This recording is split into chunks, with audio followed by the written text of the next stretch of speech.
जय जयकार करो माता की, आओ शरण भवानी की। एक बार सब प्रेम से बोलो, जय दुर्गे महारानी की। जय दुर्गे महारानी की। जय माँ भगवती, जय माँ दुर्गा। आज की वीडियो में आप सुनेंगे चैत्र मास महात्म्य के अध्याय 29 की कथा। जन्मेजय बोले, हे महामती, वशिष्ठ जी द्वारा शापित वह राजकुमार त्रिशंकु उस शाप से किस प्रकार मुक्त हुआ, उसे मुझे बताइए। व्यास जी बोले, हे राजन, इस प्रकार शापग्रस्त सत्यव्रत पिशाच तव को प्राप्त हो गए। वे देवी भक्ति में संलग्न होकर उसी आश्रम में रहने लगे। किसी समय राजा सत्यव्रत नवाक्षर मंत्र का जप समाप्त करके हवन कराने के लिए ब्राह्मणों के पास जाकर भक्ति पूर्वक प्रणाम करके उनसे बोले, हे भूदेवगण, आप लोग मुझे शरणागत की प्रार्थना सुनिए। इस समय आप सभी लोग मेरे यज्ञ में ऋत्विक होने की कृपा कीजिए। आप सब कृपालु और वेदवेता विप्रगण मेरे कार्य की सिद्धि के लिए जबकि दशांश से हवन कर्म संपन्न करा दीजिए। हे ब्रह्म विद्यों में श्रेष्ठ विप्रगण, मेरा नाम सत्यव्रत है। मैं एक राजकुमार हूँ। मेरे सर्वविध सुख के लिए आप लोग मेरा ये कार्य संपन्न कर दें। ये सुनकर ब्राह्मणों ने उस राजकुमार से कहा, अपने गुरु से शापग्रस्त होकर इस समय तुम पिशाच बन गए हो, इसलिए वेदों पर अधिकार न रहने के कारण तुम यज्ञ करने के योग्य नहीं। तुम सभी लोकों में निंदनीय पेशाचिकता को प्राप्त हो चुके हो। व्यास जी बोले, हे राजा, उनकी बात सुनकर राजा अत्यंत दुखी हुए। वे सोचने लगे, मेरे जीवन को धिक्कार है, अब मैं वन में रहकर क्या करूं? पिता ने मेरा परित्याग कर दिया, गुरु ने मुझे घोर शाप दे दिया, राज्य से च्युत हो गया और पेशाचिकता से ग्रस्त हो चुका हूँ। तो ऐसी स्थिति में मैं क्या करूं? तत्पश्चात उस राजकुमार ने लकड़ियों से बहुत बड़ी चीता तैयार करके उसमें प्रवेश करने का विचार करते हुए भगवती चंडिका का स्मरण किया। भगवती महामाया का स्मरण करके उसने चीता प्रज्वलित की और स्नान करके उसमें प्रविष्ट होने के लिए दोनों हाथ जोड़कर चीता के सामने खड़ा हो गया। राजकुमार सत्यव्रत मरने हेतु उदित है, ऐसा जानकर भगवती जगदम्बा उनके सामने आकाश में प्रत्यक्ष स्थित हो गई। हे महाराज, सिंह पर आरूढ़ वे देवी राजकुमार को दर्शन प्रदान करके मेघ के समान गंभीर वाणी में उनसे कहने लगी, हे साधु, आप ये दुष्प्रयास क्यों कर रहे हैं? इस तरह अग्नि में देह त्याग मत कीजिए। हे महाभाग, आप स्वच्छित हो जाइए। आपके वृद्ध पिता आपको राज्य सौंपकर तपस्या के लिए वन में जाने वाले हैं। हे वीर, शोक का त्याग कीजिए। हे राजा, आपके पिता के मंत्रीगण आपको ले जाने के लिए परसों आएंगे। मेरी कृपा के प्रभाव से आपके पिताजी राज सिंहासन पर आपका अभिषेक करके कामना पर विजय प्राप्त कर ब्रह्मलोक के लिए प्रस्थान करेंगे, ये सुनिश्चित है। राजकुमार से ऐसा कहकर देवी वहीं पर अंतर ध्यान हो गई। तब राजकुमार सत्यव्रत ने चीता में जलकर मरने का विचार छोड़ दिया। तत्पश्चात महात्मा नारद जी ने अयोध्या में आकर आरंभ से लेकर सत्यव्रत का सारा वृत्तांत राजा अरुण से कह दिया। अपने पुत्र के उस प्रकार की जलकर मरने की चेष्टा सुनकर राजा अत्यंत दुखित होकर तरह तरह की बात सोचने लगे। पुत्र के शोक में निमग्न धर्मात्मा राजा अरुण ने मंत्रियों से कहा, आप लोग मेरे पुत्र के द्वारा की गई अत्यंत भीषण चेष्टा के विषय में जान गए हैं। मैंने अपने बुद्धिमान पुत्र सत्यव्रत का वन में त्याग कर दिया था। परमार्थ का ज्ञान रखने वाला वह पुत्र यद्यपि राज्य का अधिकारी था, फिर भी मेरी आज्ञा से वह तत्काल वन चला गया। मेरा वह क्षमाशील पुत्र धनहीन होकर अभी उसी वन में देवी की उपासना में रत होकर रह रहा है। वशिष्ठ जी ने उसे शाप दे दिया है और पिशाच तुल्य बना दिया है। दुख से संतप्त वह सत्यव्रत आज अग्नि में प्रवेश करने को तत्पर हो गया था, किंतु भगवती ने उसे ऐसा करने से मना कर दिया। इस समय वे वहीं पर स्थित है, अतः आप लोग शीघ्र जाइए और मेरे उस महाबली ज्येष्ठ पुत्र को अपने वचनों से आश्वासन देकर तुरंत यहाँ ले आइए। प्रजा पालन करने में समर्थ अपने औरस पुत्र का राज्य अभिषेक करके मैं शांत होकर वन में चला जाऊंगा। अब मैंने तपस्या के लिए निश्चय कर लिया है। ऐसा कहकर पुत्र प्रेम में प्रवर्त मन वाले राजा अरुण ने सत्यव्रत को लाने के लिए अपने सभी मंत्रियों को वहां भेज दिया। वन में जाकर वे मंत्री महात्मा राजकुमार सत्यव्रत को आश्वासन देकर उन्हें सम्मान पूर्वक अयोध्या ले आए। सत्यव्रत को अत्यंत दुर्बल मलिन वस्त्र धारण किए, बड़े बड़े जटा जूट वाला, भयंकर तथा चिंता से व्यग्र देखकर राजा अरुण सोचने लगे, मैंने ये कैसा निष्ठुर कर्म कर डाला था, जो कि धर्म का वास्तविक स्वरूप जानते हुए भी मैंने राजपद के योग्य तथा अत्यंत मेधावी पुत्र को निर्वासित कर दिया था। हे राजन, इस प्रकार मन ही मन सोचकर महाराज अरुण ने राजकुमार सत्यव्रत को वक्ष स्थल से लगा लिया और उसे समय का आश्वासन देकर अपने पास में ही स्थित आसन पर बैठा लिया। तत्पश्चात नीति शास्त्र के पारगामी विद्वान राजा अरुण पास में बैठे हुए अपने सुपुत्र से प्रेम युक्त गदगद वाणी में कहने लगे, हे पुत्र, तुम सदा धर्म में ही अपनी बुद्धि लगाना, विप्रों का सम्मान करना, न्याय पूर्वक प्राप्त धन ही ग्रहण करना, प्रजाओं की सर्वदा रक्षा करना, कभी असत्य भाषण मत करना, निंदित मार्ग का अनुसरण मत करना, शिष्ट जनों के आज्ञा अनुसार कार्य करना, तपस्वियों की पूजा करना, क्रूर लुटेरों का दमन करना और इंद्रियों को अपने वश में रखना। हे पुत्र, कार्य सिद्धि के लिए राजा को अपने मंत्रियों के साथ सदा गुप्त मंत्रणा करते रहना चाहिए। हे सुत, सबके आत्मा स्वरूप राजा को चाहिए कि छोटे से छोटे शत्रु की भी उपेक्षा ना करे। शत्रु से मिले हुए अपने अत्यंत विनम्र मंत्री पर भी राजा को विश्वास नहीं करना चाहिए। सर्वत्र शत्रु तथा मित्र की गतिविधियों को जानने के लिए सर्वदा गुप्तचरों को नियुक्ति करनी चाहिए। धर्म में सदा बुद्धि लगाए रखनी चाहिए और प्रतिदिन दान देते रहना चाहिए। नीरस संभाषण नहीं करना चाहिए। दुष्टों की संगति का त्याग कर देना चाहिए। विविध यज्ञ अनुष्ठान करते रहना चाहिए और महर्षियों की सदा पूजा करनी चाहिए। स्त्री, नपुंसक तथा दूतपरायण व्यक्ति पर कभी भी विश्वास नहीं करना चाहिए और आखेट के प्रति अत्यंत आदर बुद्धि कभी नहीं रखनी चाहिए। दूत, मदिरा, अश्लील संगीत तथा वेश्याओं से स्वयं बचना चाहिए और अपनी प्रजाओं को भी इनसे बचाना चाहिए। ब्रह्ममुहूर्त में शयन से सदा निश्चय ही उठ जाना चाहिए। तत्पश्चात दीक्षित मनुष्य को स्नान आदि सभी नित्य नियमों से निवृत्त होकर भली भांति भक्ति पूर्वक पराशक्ति जगदम्बा की पूजा करनी चाहिए। हे पुत्र, पराशक्ति जगदम्बा के चरणों की पूजा ही इस जन्म की सफलता है।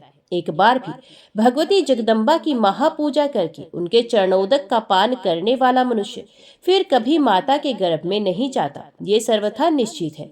सारा जगत दृश्य है और महादेवी दृष्टा तथा साक्षी है। इस प्रकार की भावना से युक्त होकर सदा भय मुक्त चित्त से रहना। हे पुत्र, तुम प्रतिदिन नित्य नियम का पालन करके सभा में जाना और द्विजों को बुलाकर उनसे धर्म शास्त्र संबंधी निर्णय पूछना। वेद वेदांत के पारगामी आदरणीय विद्वानों की विधिवत पूजा करके सुयोग्य पात्रों को गो, भूमि तथा स्वर्ण आदि का सदा दान करना। तुम कभी भी किसी मूर्ख ब्राह्मण की पूजा मत करना और मूर्ख व्यक्ति को कभी भी भोजन से अधिक कुछ भी मत देना। हे पुत्र, तुम किसी भी परिस्थिति में लोकवश धर्म का उल्लंघन मत करना। इसके अतिरिक्त तुम्हें कभी भी विप्रों का अपमान नहीं करना चाहिए। पृथ्वी के देवता स्वरूप ब्राह्मणों का प्रयत्न पूर्वक सम्मान करना चाहिए। क्षत्रियों के एकमात्र आधार ब्राह्मण ही है, इसमें संदेह नहीं। जल से अग्नि की, ब्राह्मण से क्षत्रिय की, पत्थर से लोहे की उत्पत्ति हुई है। उनका स्वर्गगामी तेज अपनी ही योनि में शांत होता है। अतः ऐश्वर्य की इच्छा रखने वाले राजा को विशेष रूप से विनम्रता पूर्वक दान के द्वारा ब्राह्मणों का सत्कार करना चाहिए। राजा को चाहिए कि वे धर्म शास्त्र के अनुसार दंड नीति का पालन करें और न्याय से उपार्जित धन का निरंतर संग्रह करें। हे महाराज जनमेजय, इस प्रकार पिता के समझाने पर राजकुमार त्रिशंकु ने हाथ जोड़कर प्रेम पूर्वक गदगद वाणी में पिता से कहा, मैं वैसा ही करूंगा। तत्पश्चात महाराज अरुण ने वेद शास्त्र के पारगामी विद्वान तथा मंत्रवेता ब्राह्मणों को बुलाकर अभिषेक की सारी सामग्रियां तुरंत एकत्रित कराई और संपूर्ण तीर्थों का जल मंगाकर तथा सभी मंत्रियों, सामंतों और नरेशों को बुलाकर शुभ दिन में उस राजकुमार को विधि पूर्वक श्रेष्ठ राज्य आसन पर बिठाया। इस प्रकार पिता ने पुत्र त्रिशंकु को राज्य पर विधि पूर्वक अभिषिक्त करके अपनी धर्मपत्नी के साथ पवित्र तीसरे आश्रम वानप्रस्थ को ग्रहण किया और वे वन में गंगा के तट पर कठोर तप करने लगे। आयु समाप्त हो जाने पर वे स्वर्ग को चले गए। वहां वे देवताओं के द्वारा भी पूजित हुए और इंद्र के समीप स्थित रहते हुए सदा सूर्य की भांति सुशोभित होने लगे।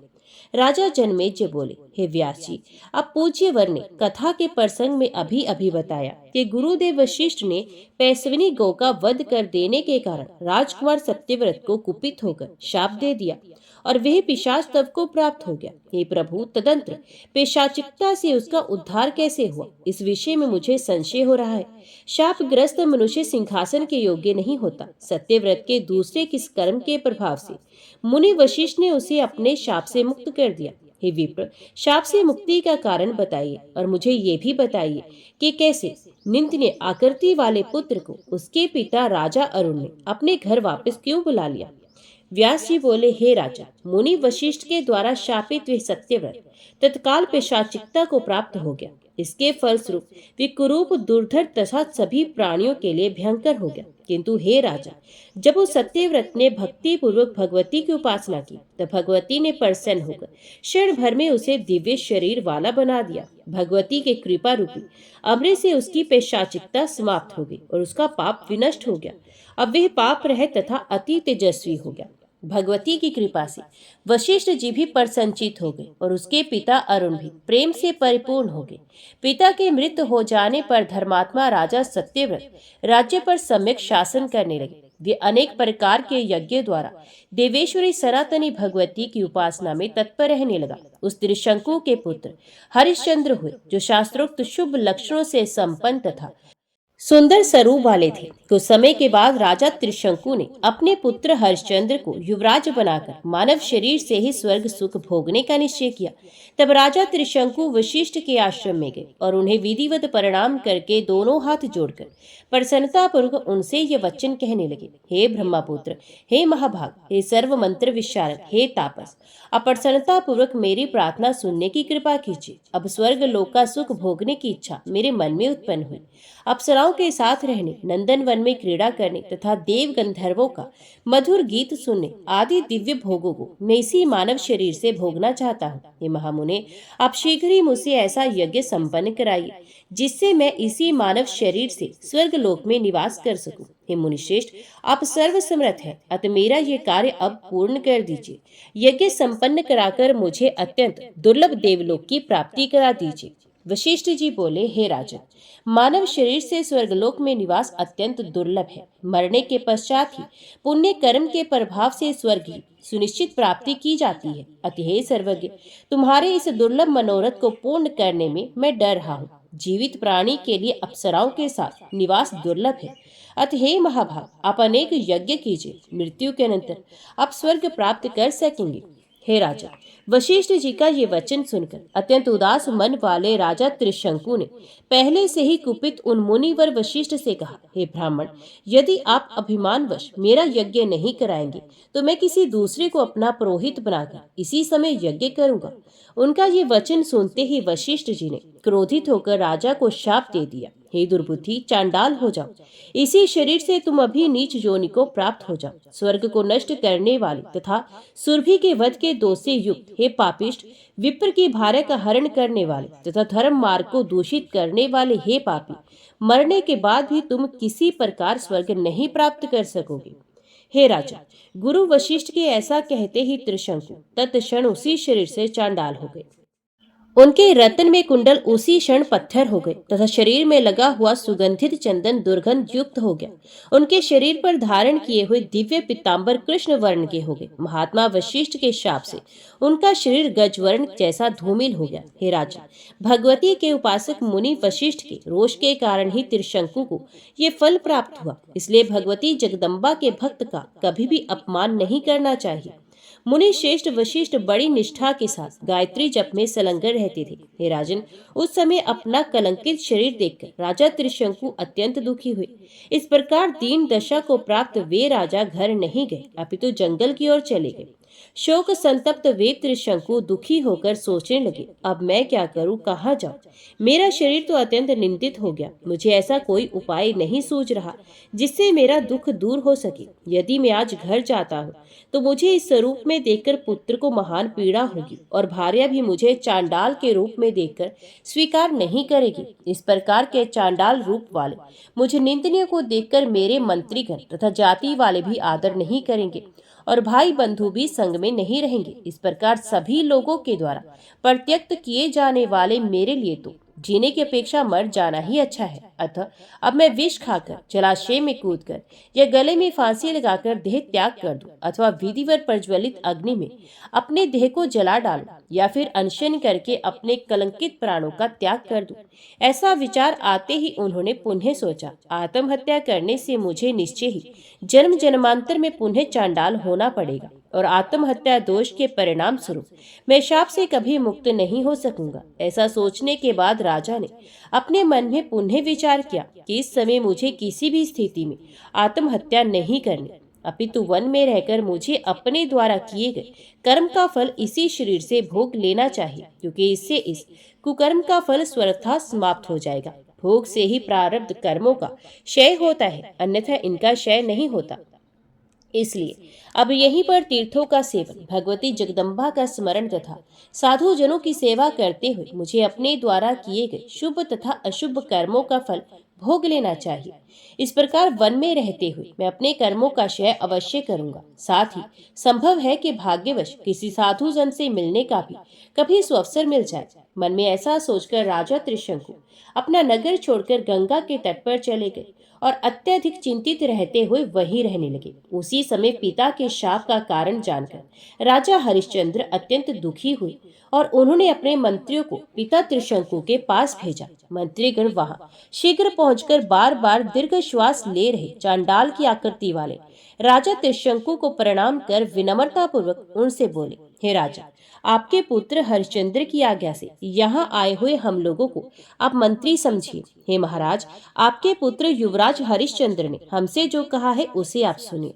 आप लोग मेरे पिता राजा त्रिशंकु को सम्मान पूर्वक यहाँ ले आइए। तथा हे राजा, अब आप सारी चिंता छोड़कर अपने राज्य वापस चलिए। वहाँ सभी मंत्रीगण तथा प्रजाजन आपकी सेवा करेंगे। हम लोग भी गुरु वशिष्ठ को प्रसन्न करेंगे, जिसे वे आपके ऊपर दया करें। प्रसन्न हो जाने पर वे महान तेजस्वी आपका कष्ट अवश्य दूर कर देंगे। हे राजन, इस प्रकार आपके पुत्र ने बहुत प्रकार से कहा है, तब शीघ्रता पूर्वक अपने घर लौट चलने की कृपा कीजिए। हे जन्मेजय, उनकी बात सुनकर चांडाल की आकृति वाले राजा त्रिशंकु ने अपने घर चलने का कोई विचार मन में नहीं किया। उस समय राजा ने उनसे कहा, हे सचिवगण, आप लोग नगर को लौट जाइए और हे महाभाग, वहां जाकर हरिश्चंद्र से मेरे शब्दों में कह दीजिए कि हे पुत्र, मैं नहीं आऊंगा। तुम अनेक विधि यज्ञ के द्वारा ब्राह्मणों का सम्मान करते हुए तथा देवताओं की पूजा करते हुए सदा सावधान होकर राज्य करो। हे सचिवगण, महात्माओं के द्वारा सर्वथा निंदित इस चांडाल वेश से अब मैं अयोध्या नहीं जाऊंगा। आप सभी लोग यहाँ से शीघ्र लौट जाइए। वहां जाकर मेरे महाबली पुत्र हरिश्चंद्र को सिंहासन पर बिठाकर आप लोग मेरी आज्ञा से राज्य के समस्त कार्य कीजिए। इस प्रकार त्रिशंकु के उपदेश देने पर सभी मंत्री अत्यधिक दुखी होकर रोने लगे और उन्हें प्रणाम करके वानप्रस्थ आश्रम में जीवन व्यतीत करने वाले उन राजा त्रिशंकु के पास से लौट आए। अयोध्या में आकर उन मंत्रियों ने शुभ दिन में हरिश्चंद्र के मस्तक पर विधि पूर्वक अभिषेक किया।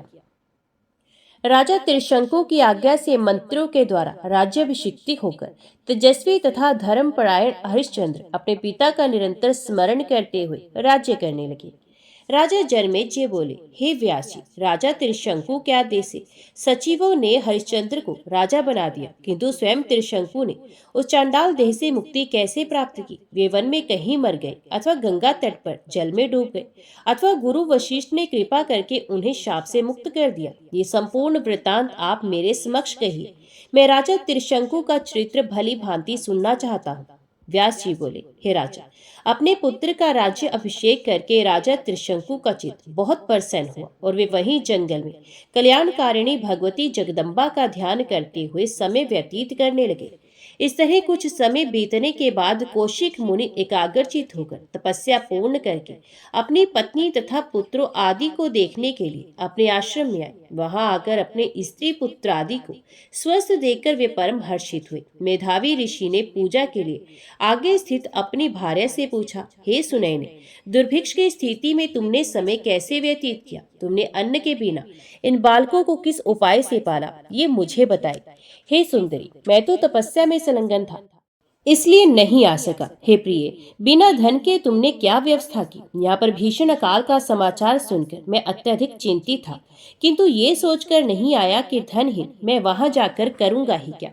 हे सुजगने, वन में एक दिन मैं भी भूख से अत्यधिक विकल होकर चोर की भांति एक चांडाल के घर में प्रविष्ट हुआ। वह चांडाल को सोया हुआ देखकर भूख से अत्यंत व्याकुल मैं रसोई घर जाकर कुछ खोजकर खाने के लिए उसमें पहुंच गया।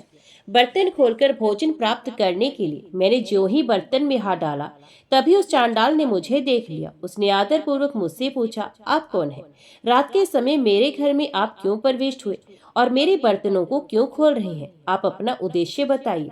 चांडाल के ये पूछने पर क्षुधा से अत्यधिक पीड़ित मैं गदगद वाणी में उससे कहने लगा, हे महाभाग, मैं एक तपस्वी ब्राह्मण हूँ। मैं भूख से विकल होकर चोरी के विचार से युक्त होकर यहाँ आया हूँ और इस बर्तन में कोई खाने की वस्तु देख रहा हूँ। हे महामते, चोरी के विचार से यहाँ आया हुआ मैं आपका अतिथि हूँ। इस समय भूखा हूँ, तो आप मुझे आज्ञा दीजिए जिससे मैं आपके द्वारा भली भांति पकाए गए पदार्थ का भक्षण करूँ।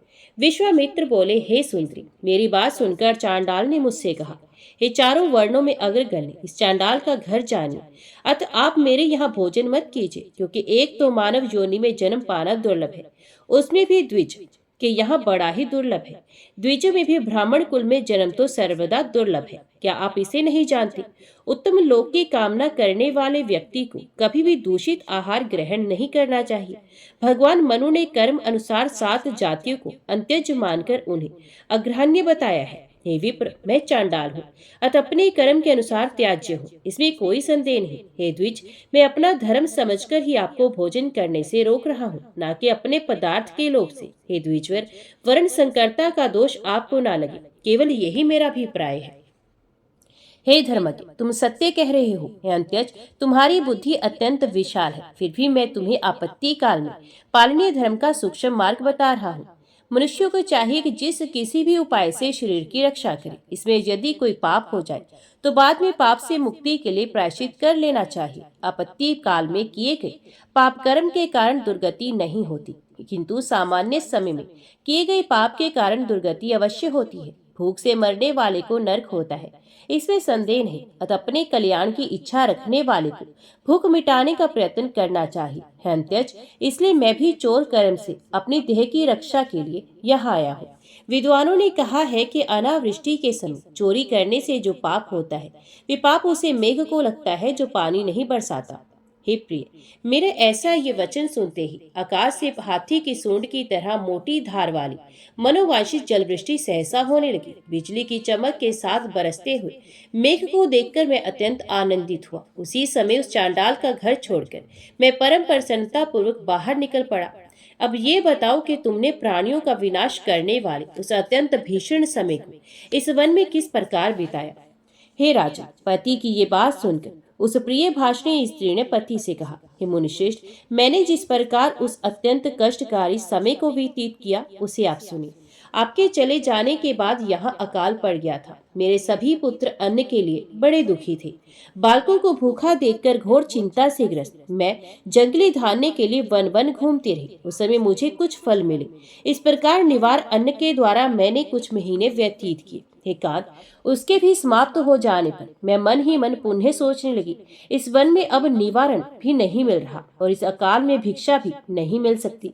वृक्षों पर फल नहीं रह गए और धरती में कंदमूल भी नहीं रहे।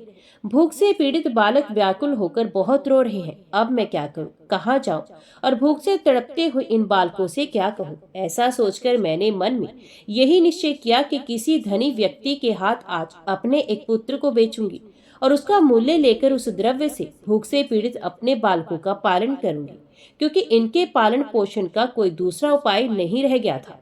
अपने मन में ये विचार करके मैंने इस पुत्र को बेचने का दृढ़ निश्चय कर लिया। हे महाभाग, उस समय मेरा ये पुत्र व्याकुल होकर जोर जोर से रोने चिल्लाने लगा, किंतु मैं निर्लज्ज होकर अपने रोते चिल्लाते इस पुत्र को लेकर घर से निकल पड़ी। उस समय राज ऋषि सत्यव्रत ने मार्ग में मुझ अति व्याकुल चित्त वाले को देखकर पूछा कि ये बालक क्यों रो रहा है। हे मुनिवर, तब मैंने उनसे ये वचन कहा कि हे राजन, मैं इस बालक को आज बेचने के लिए ले जा रही हूँ। तब मेरी बात सुनकर राजा का हृदय दया से भर गया और उन्होंने मुझसे कहा, तुम इस बालक को लेकर अपने घर लौट जाओ। जब तक मुनि विश्वामित्र लौटकर नहीं आ जाते तब तक तुम्हारे इन बालकों के भोजन के लिए सामग्री प्रतिदिन तुम्हारे यहाँ पहुंचा दिया करूंगा।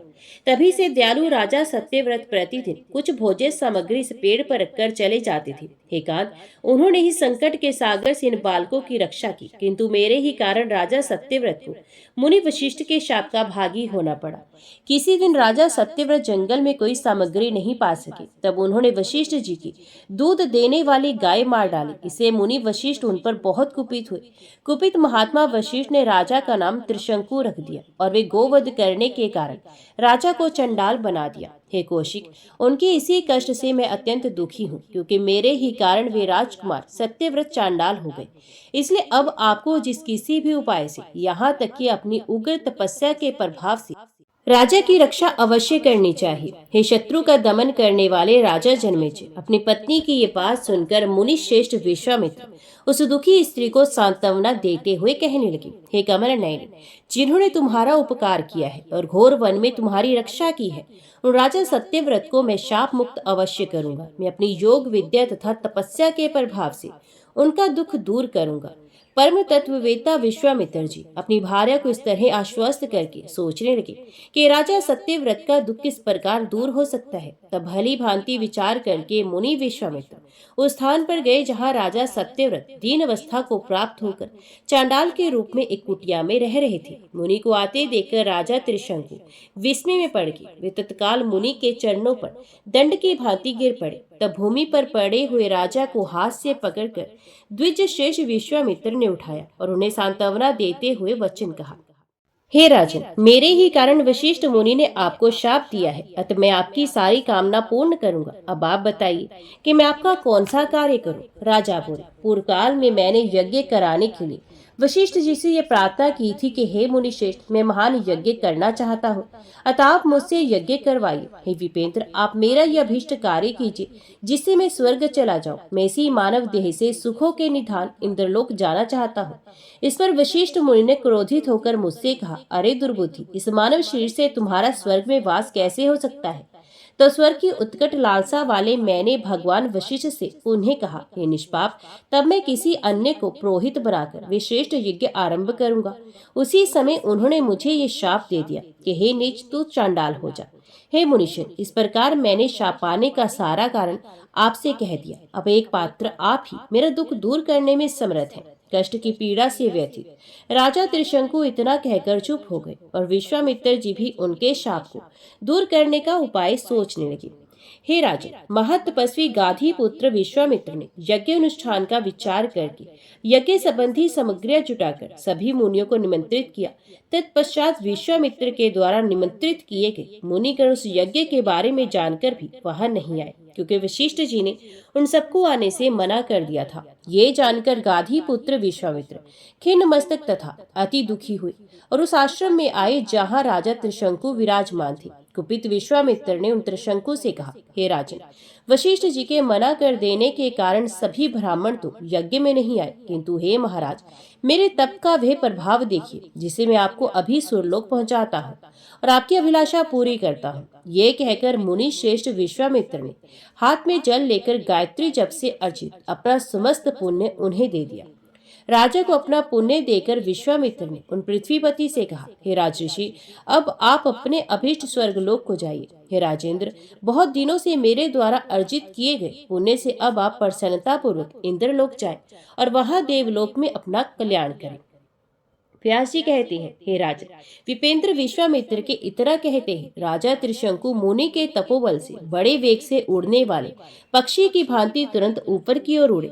आकाश में उड़कर जब राजा त्रिशंकु इंद्रपुरी पहुंचे, तब सभी देवताओं ने देखा कि चांडाल वेशधारी कोई क्रूर व्यक्ति चला आ रहा है। तत्पश्चात उन लोगों ने इंद्र से पूछा कि चांडाल के समान आकृति वाला तथा दुर्दर्श ये कौन व्यक्ति देवता की भांति आकाश मार्ग से बड़े वेग से चला आ रहा है। तब इंद्र से सहसा उठकर उस अधम पुरुष की ओर देखा, उसे त्रिशंकु के रूप में पहचान कर तत्काल डांटते हुए इंद्र कहने लगे, हे चांडाल, घृणित कर्म वाले तुम देवलोक में कहाँ चले आ रहे हो। तुम अभी पृथ्वी लोक को लौट जाओ, क्योंकि तुम्हारे लिए यहाँ निवास करना सर्वथा उचित नहीं है। व्यास जी बोले, हे शत्रुओं का दमन करने वाले जन्मेजय, इंद्र के ऐसा कहते ही त्रिशंकु स्वर्ग से वैसे ही नीचे गिरने लगे जैसे पुण्य के क्षीण होने पर देवताओं का स्वर्ग से पतन हो जाता है। तब राजा त्रिशंकु वहीं से बार बार बार चिल्लाने लगे, हे विश्वामित्र, हे विश्वामित्र, मैं स्वर्ग से च्युत होकर बड़े वेग से नीचे की ओर गिर रहा हूँ, अतः आप मुझ कष्ट पीड़ित की रक्षा कीजिए। हे राजन, गिरते हुए त्रिशंकु का करुण क्रंदन सुनकर तथा उन्हें नीचे की ओर गिरते देखकर विश्वामित्र ने कहा, वहीं रुक जाइए। हे राजन, यद्यपि त्रिशंकु देवलोक से च्युत हो चुके थे, तथापि मुनि विश्वामित्र के ऐसा कहते ही उनके तपोबल के प्रभाव से वे त्रिशंकु वहीं पर आकाश में ही स्थित हो गए। तत्पश्चात विश्वामित्र ने नई सृष्टि की रचना द्वारा दूसरा स्वर्गलोक बनाने के लिए जल का स्पर्श करके एक दीर्घकालीन यज्ञ आरंभ किया। उनके इस प्रकार के प्रयत्न को जानकर इंद्र गाधी पुत्र मुनि विश्वामित्र के पास तुरंत आ पहुंचे। इंद्र बोले, हे ब्राह्मण, आप ये क्या कर रहे हैं? हे साधो, आप कुपित क्यों हैं? हे मुनिश्रेष्ठ, आप दूसरी सृष्टि मत कीजिए और बताइए कि मैं आपका कौन सा कार्य करूं।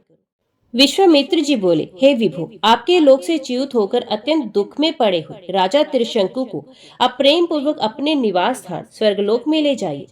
व्यास जी बोले, हे राजन, विश्वामित्र का वह निश्चय जानकर इंद्र को बहुत भय हुआ।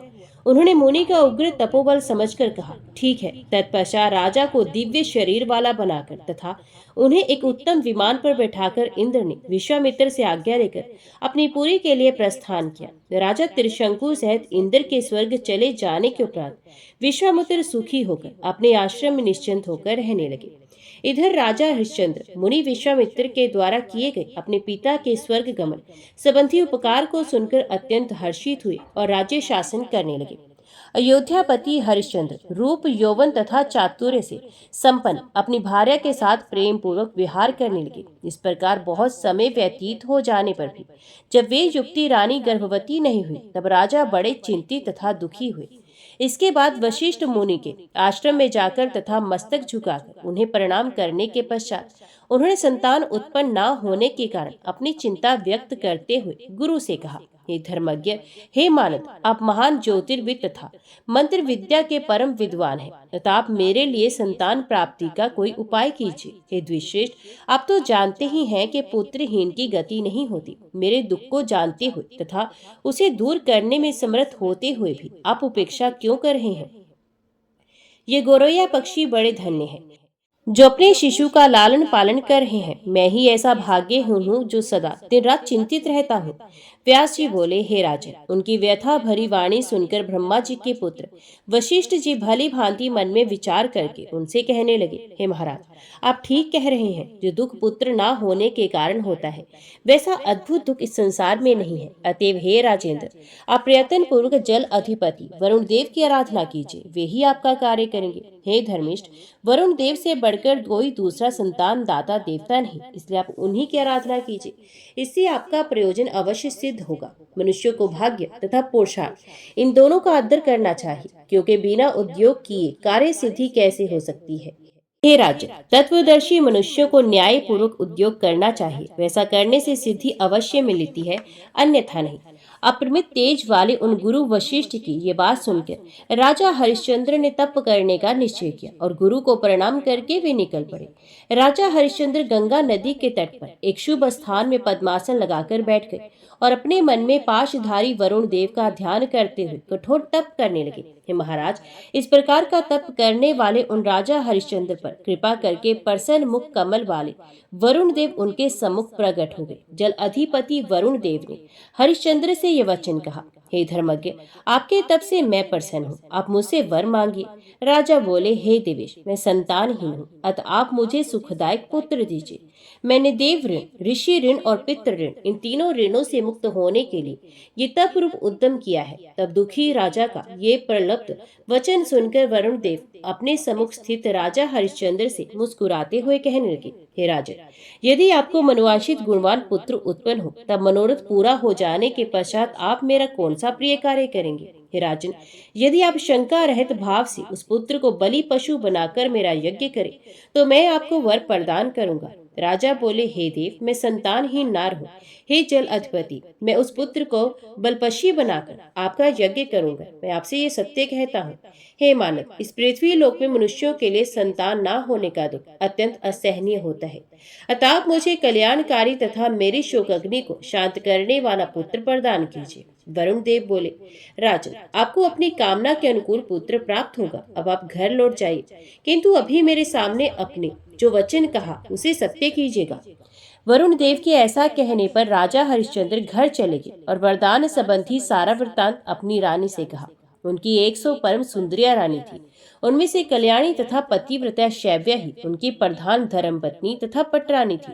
कुछ समय बीतने पर सुंदरी शैव्या ने गर्भ धारण किया। तब उनकी गर्भकालीन अभिलाषा को सुनकर राजा परम प्रसन्न हुए। उस समय राजा ने विधि पूर्वक पुंसवन आदि सभी संस्कार संपन्न कराए। 10वां महीना पूरा होने पर रानी ने नक्षत्र तथा ग्रह के उत्तम प्रभाव से युक्त शुभ दिन में देवपुत्र के समान कांतिमान पुत्र को जन्म दिया। पुत्र के जन्म लेने पर राजा ने ब्राह्मणों के साथ जाकर स्नान करके सर्वप्रथम बालक का जात कर्म संस्कार किया और बहुत दान दिए। पुत्र का जन्म होने से राजा को परम प्रसन्नता हुई। उस समय उन्होंने धन धान्य से युक्त होकर परम उदारता पूर्वक अनेक प्रकार के विशिष्ट दान दिए और गीत वाद्यों के साथ महोत्सव मनाया। राजा जन्मेजय, राजा हरिश्चंद्र के घर में पुत्र का जन्मोत्सव मनाया जा रहा था। उसी समय सुंदर ब्राह्मण का वेश धारण करके वरुण देव वहां पहुंचे। आपका कल्याण हो, ऐसा कहकर उन्होंने राजा हरिश्चंद्र से कहा, हे राजन, मैं वरुण देव हूँ, मेरी बात सुने। हे राजन, आपको पुत्र हो गया है, इसलिए अब इसके द्वारा मेरा यज्ञ कीजिए। हे राजन, मेरे वरदान से अब आपकी संतानहीनता का दोष समाप्त हो चुका है। अतः आपने जो बात पहले कही थी उसे सत्य कर दीजिए। वरुण देव की बात सुनकर राजा चिंतित हो गए कि कमल के समान मुख वाले इस नवजात पुत्र का वध कैसे करूं, अर्थात इसे बलि पशु बनाकर यज्ञ कैसे करूं। किंतु स्वयं लोकपाल तथा पराक्रमी वरुण देव विप्रवेश में आए हैं। अपने कल्याण की इच्छा रखने वाले व्यक्ति को देवताओं का अनादर कभी नहीं करना चाहिए। साथ ही पुत्र स्नेह को दूर करना भी तो प्राणियों के लिए सर्वदा अत्यंत दुष्कर कार्य है। अतः मैं कौन सा उपाय करूं जिससे मुझे संतान जनित सुख प्राप्त हो। तब धैर्य धारण करके राजा हरिश्चंद्र ने वरुण देव को प्रणाम कर उनकी पूजा की और विनम्रता पूर्वक मधुर तथा युक्ति युक्त वचन कहने लगे। हे देव, मैं आपकी आज्ञा का पालन करूंगा। हे करुणा निधान, मैं वेदोक्त विधि विधान से प्रचुर दक्षिणा वाला यज्ञ करूंगा।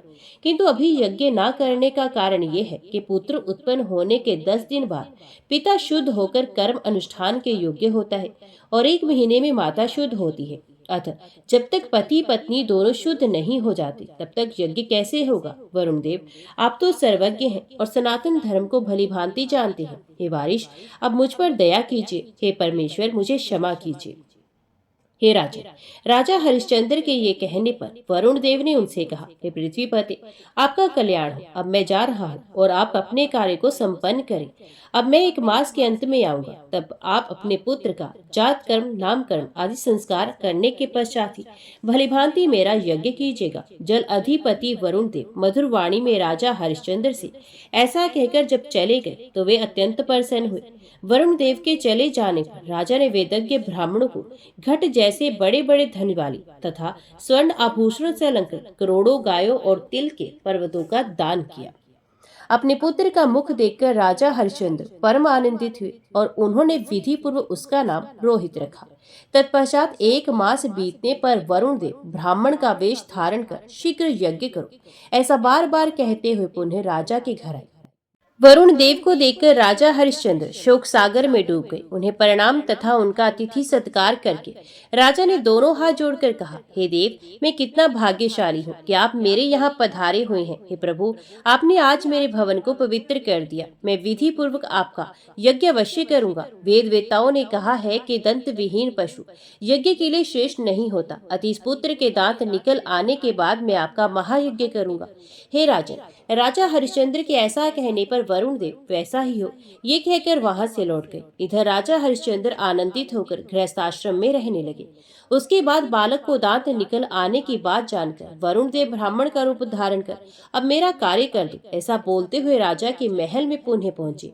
ब्राह्मण के वेश में जल अधिनाथ वरुण को आया देखकर राजा ने उन्हें प्रणाम किया और आसन, अर्घ्य, पादम आदि के द्वारा आदर पूर्वक उनकी पूजा की। तदंतर राजा ने उनकी स्तुति करके विनम्रता पूर्वक सर झुकाकर कहा, मैं प्रचुर दान दक्षिणा के साथ विधि पूर्वक आपका यज्ञ करूंगा, किंतु अभी तो इस बालक का चूड़ाकर्म संस्कार भी नहीं हुआ है। मैं वृद्धजनों के मुख से सुना है कि गर्भकालीन केश वाला बालक यज्ञ के लिए पशु बनाने के योग्य नहीं माना गया। हे जलेश्वर, आप सनातन विधि तो जानते ही हैं, अतः चूड़ाकरण तक अवधि के लिए मुझे क्षमा कीजिए। मैं इस बालक के मुंडन संस्कार के पश्चात आपका यज्ञ अवश्य करूंगा। तब राजा का ये वचन सुनकर वरुण देव ने उनसे कहा, हे राजन, आप बार बार यही कहते हुए मुझे धोखा दे रहे हैं। हे राजन, इस समय आपके पास यज्ञ की संपूर्ण सामग्री तो विद्यमान है, किंतु पुत्र स्नेह में बंधे होने के कारण आप मुझे इस बार भी धोखा दे रहे हैं।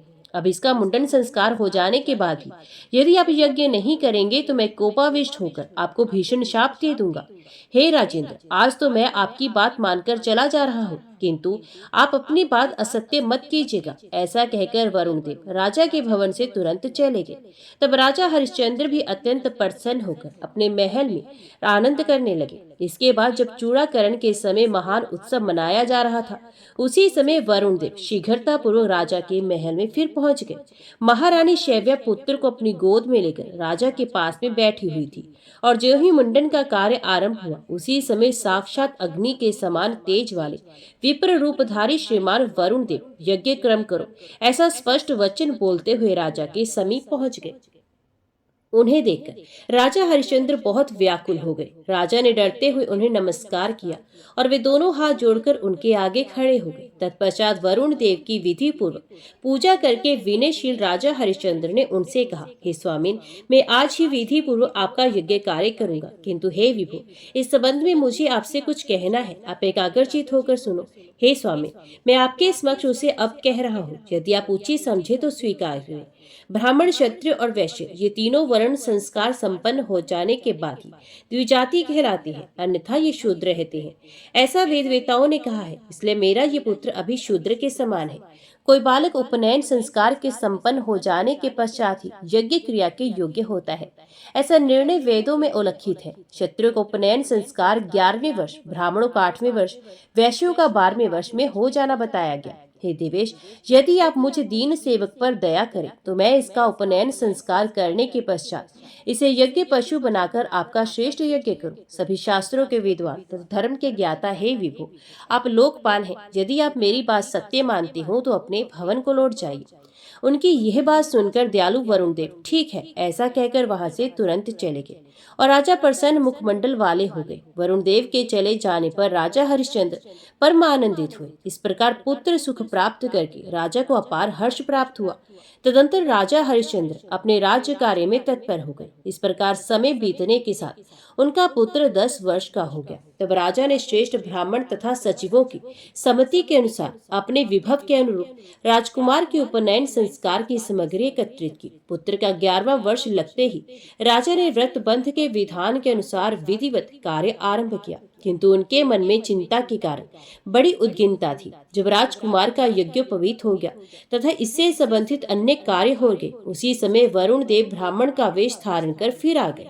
उन्हें देखते ही राजा हरिश्चंद्र तुरंत प्रणाम कर उनके सामने खड़े हो गए और दोनों हाथ जोड़कर प्रसन्नता पूर्वक सुरश्रेष्ठ वरुण देव से बोले, हे देव, अब यज्ञोपवीत हो जाने के बाद मेरा पुत्र यज्ञ पशु के योग्य हो गया। अब आपकी कृपा से मेरा निसंतान रहने से होने वाले लोक निंदा से उत्पन्न हो शोक भी दूर हो चुका है। अब मैं चाहता हूँ कि प्रचुर दक्षिणा वाला आपका श्रेष्ठ यज्ञ उपयुक्त अवसर पर कर डालो। हे धर्मज्ञ, आज मैं आपसे सत्य बात कहता हूँ, उसे सुन लीजिए। इस बालक के समावर्तन संस्कार के पश्चात मैं आपका अभिलषित यज्ञ करूंगा।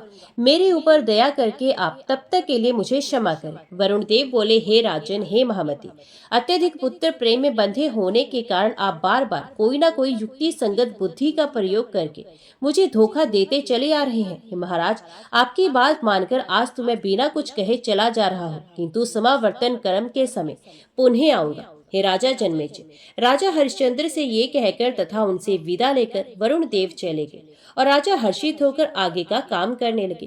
परम प्रतिभा संपन्न राजकुमार रोहित बार बार वरुण देव को आते देखकर और यज्ञ संबंधी प्रतिज्ञा जानकर चिंतित हो गए। उन्होंने राजा को शोक का कारण इधर उधर लोगों से पूछा। हे आयुष्मान जन्मेजय, वरुण देव के यज्ञ में होने वाले अपने वध की बात जानकर राजकुमार ने भाग जाने का निश्चय किया। तदंतर मंत्री कुमारों से परामर्श करने के बाद दृढ़ निश्चय करके उस नगर से निकलकर वे वन की ओर चल पड़े। पुत्र के चले जाने पर राजा बहुत दुखी हुए और उन्होंने राजकुमार को खोजने के उद्देश्य से अपने दूतों को भेजा। इस प्रकार कुछ समय बीतने के पश्चात वे वरुण देव शोक संतप्त राजा से मेरा यज्ञ करो ऐसा बोलते हुए उनके घर पहुंचे। राजा ने उन्हें प्रणाम करके कहा, हे देवदेव, अब मैं क्या करूं? भय से व्याकुल होकर मेरा पुत्र ना जाने कहाँ गया। हे वरुण देव, मैंने अपने दूतों से पर्वत की कंदराओं तथा मुनियों के आश्रमों में उसे सर्वत्र खोजवाया, किंतु वे कहीं नहीं मिला। हे महाराज, पुत्र के चले जाने पर अब आप ही बताइए मैं क्या करूं? हे सर्वज्ञ, इसमें मेरा कोई दोष नहीं, इसमें हर प्रकार से भाग्य का ही दोष है। हे जन्मेजय, राजा की बात सुनकर वरुण देव अत्यंत कुपित हुए। राजा के द्वारा बार बार धोखा दिए जाने के कारण उन्होंने क्रोधपूर्वक शाप दे दिया। हे राजन, आपने तरह तरह की बातों से मुझे सदा धोखा दिया है, इसलिए अत्यंत भयंकर जलोदर रोग आपको पीड़ित करे। हे राजन, तब वरुण देव के कुपित होकर इस प्रकार का शाप देने से राजा हरिश्चंद्र कष्टदायक जलोदर रोग से ग्रस्त हो गए। इस प्रकार राजा को शाप देकर पाश धारण करने वाले वरुण देव अपने लोक को चले गए और राजा हरिश्चंद्र उस महाव्याधि से ग्रस्त होकर महान कष्ट में पड़ गए। जय मां भगवती, जय मां दुर्गा। आगे की कथा हम अगले अध्याय में सुनेंगे।